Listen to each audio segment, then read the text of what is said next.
Gladys, ano ang babala ng mga otoridad sa ipinapakitang aktibidad ng Bulkang Kanlaon?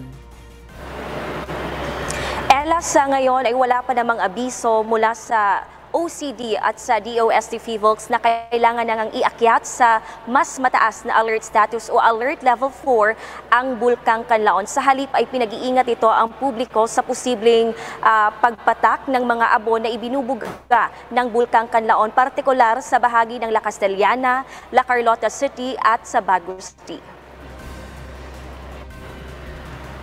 Ayon kay Director Raul Ramirez ng OCD Western Visayas, nasa unrest mode pa rin ang bulkan at ang ipinapakitang aktibidad nito kasama ang ground deformation, volcanic earthquakes ay malinaw na indikasyon na may umaakyat na magma.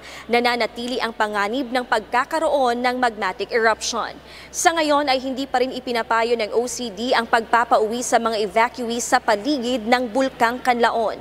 Bagaman naiintindihan nila ang abalang dulot nito sa mga apektadong residente, ngunit mas malalagay naman sa peligro ang kanilang mga buhay kung pauuwiin na sila.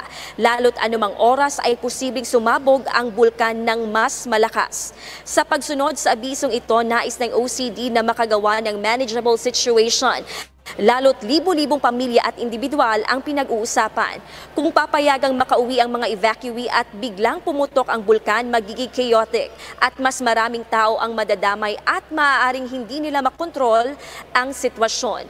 Mahigpit na paalala ng OCD, bawal pa rin ang anumang human activities sa loob ng 6 kilometers permanent danger zone ng bulkan. At patuloy din ang kanilang panawagan sa kooperasyon ng mga local government units. Ella, sa kasalukuyan, nasa 12,000 families o katumbas ng 40,000 individuals ang naapektuhan sa nangyaring pagsabog ng Bulkang Kanlaon noong Disyembre, o to be exact, noong December 9. At medyo nakakaranas na nga ng ilang mga pag-ulan dito sa Negros, partikular dito sa Bacolod City.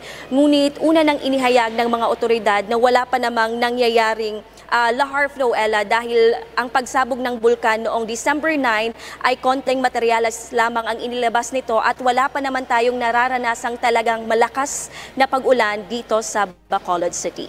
Yan muna ang ating update. Balik sa iyo, Ella. Maraming salamat, Gladys Toabi.